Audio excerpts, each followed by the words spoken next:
और सबसे बड़ी बात है कि हमारे यहां धर्म में दोनों ही चीजों को मान्यता दी गई है, यानी कि आस्तिक धर्म और नास्तिक धर्म। तो हमारा धर्म का दृष्टिकोण देखें कि कितना व्यापक है। हम न केवल नास्तिक धर्म को मानते हैं और न ही आस्तिक धर्म को मानते हैं, दोनों ही धर्म को समान रूप से मान्यता देते हैं। लेकिन हम सबसे बड़ा जो धर्म मानते हैं वो प्रकृति को मानते हैं। नेचर का हमने सभी सम्मान किया है। आपका प्रकृति की हर चीज को हमने दैवी रूप प्रदान कर दिया और उसका हमने संरक्षण करने का प्रयास किया है। तो यही आज यानी कि वो है कि दुनिया के देशों में जहां यानी कि बहुत सारी समस्याएं हैं प्राकृतिक रूप से, वहीं भारत आज भी प्राकृतिक दृष्टिकोण से बहुत ज्यादा समृद्ध भूमि है। यहाँ पर यानी कि हमने पहाड़ों का, पर्वतों का, वृक्षों का, प्रकृति के हर जो हमें उपहार मिले हुए हैं उनको संरक्षित करने की कला हमारे पास में प्राचीन काल से जो चली आ रही थी उसको आज भी हमने संजो करके रखा है। तो ये देखते हैं कि दुनिया का ज्ञान विज्ञान के जो केंद्र थे वो यानी कि भारत में आज भी बने हुए हैं। यदि हम बात करें, एक आज बहुत एस्ट्रोनोलॉजी जो है आपका वैमानिक की शाखा है, वो हमें वैमानिक ज्ञान बहुत प्राचीन काल से था। हमारे यानी कि रामायण में जिक्र मिलता है एक पुष्पक विमान का। इस पुष्पक विमान जो रावण के पास में था, राम उसको अयोध्या में लेकर के आए थे और इस का यानी कि जो स्पीड थी बहुत ज्यादा थी।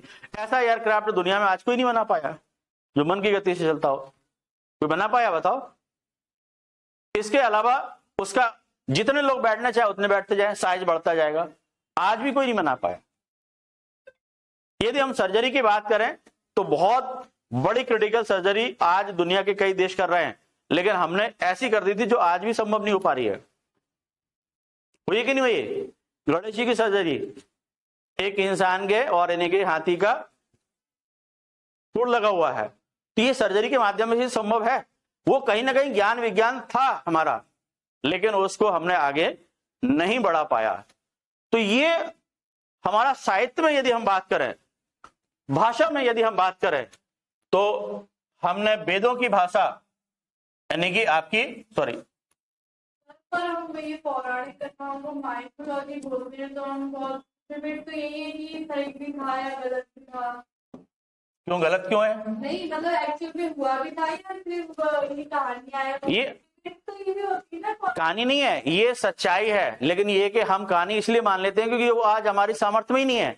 हमारा ज्ञान विज्ञान वहां तक नहीं पहुंच पा रहा है जो प्राचीन काल में थे, हम उसको भी आज नहीं सजो पाए।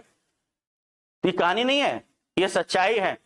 लेकिन ये कि हमने अभी सामर्थ्य उतनी सृजित नहीं कर पाई है और करते जा रहे हैं धीमे धीमे। देखें तो आज बहुत सारे यानी कि पार्ट्स जो है ना, हमारे ऑर्गन्स हैं, उसमें यानी कि चलाने के लिए आप बहुत सारे जीव जंतुओं के लगा लिए जाते हैं। जैसे हार्ट देखा जाए तो सुअर का हार्ट लगाया जा चुका है। तो यहीं तक तो पहुंच पाए हम, अभी सिर्फ हार्ट लगा पाए हम, यहाँ तक तो पहुंचे ही नहीं है सिर तक।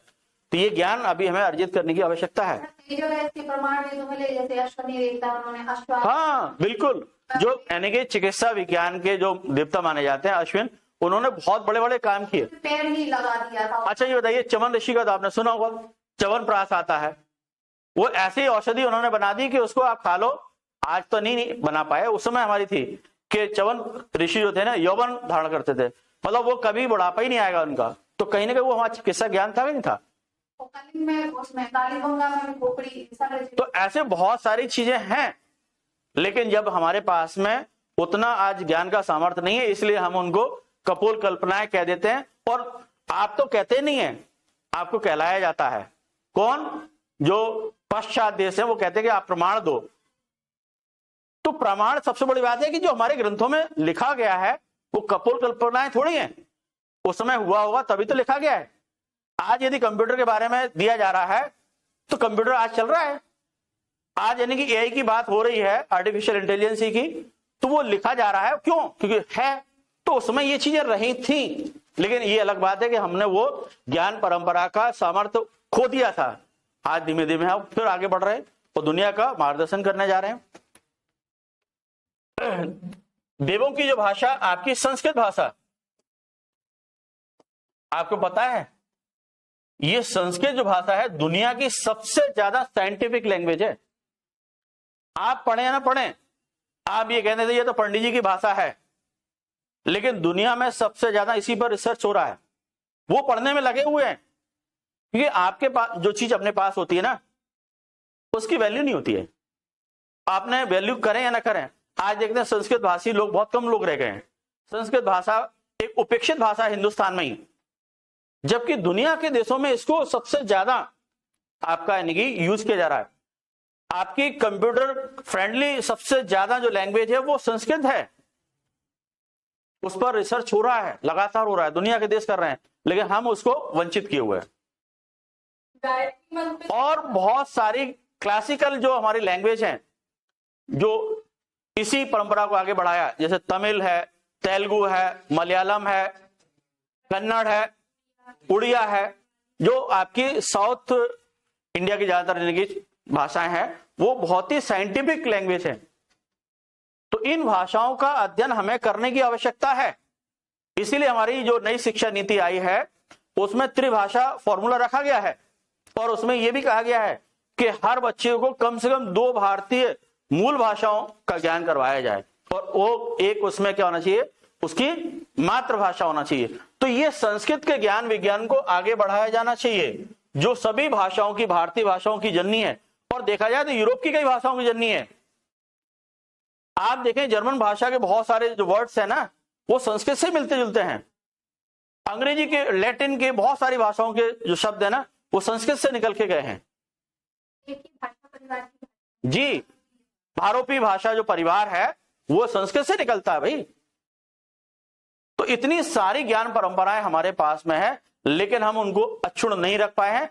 तो आज हमारी भारत सरकार जो इस दिशा में काम कर रही है, इसके लिए एक पूरा आपका शिक्षा जो मंत्रालय है उसमें एक प्रभाग बनाया गया, आपको पता है, भारतीय ज्ञान परंपरा का। यानी कि हमारा ये फोकस है कि दुनिया को हमने प्राचीन काल में नेतृत्व प्रदान किया था ज्ञान विज्ञान का, आज उसी ज्ञान विज्ञान की हम परंपरा अपने सभी जनमानस के बीच में प्रचारित करके और यानी कि दुनिया को फिर दिखा दें कि भारत का जो दुनिया में विश्व गुरु का दर्जा था प्राचीन काल में, अब उसके हकदार हम फिर पुनः हो रहे हैं। आपके ज्ञान विज्ञान की कोई न आसमान है न कोई जमीन है, आप तो बीच के लटके हुए ज्ञान विज्ञान के लोग थे। हमारी भारतीय ज्ञान परंपरा की जड़ें सदियों पुरानी है, वो यानी कि आज यानी कि हम जमीन से लेकर के और आसमान तक नेतृत्व करने की क्षमता रखते हैं ज्ञान विज्ञान के माध्यम से।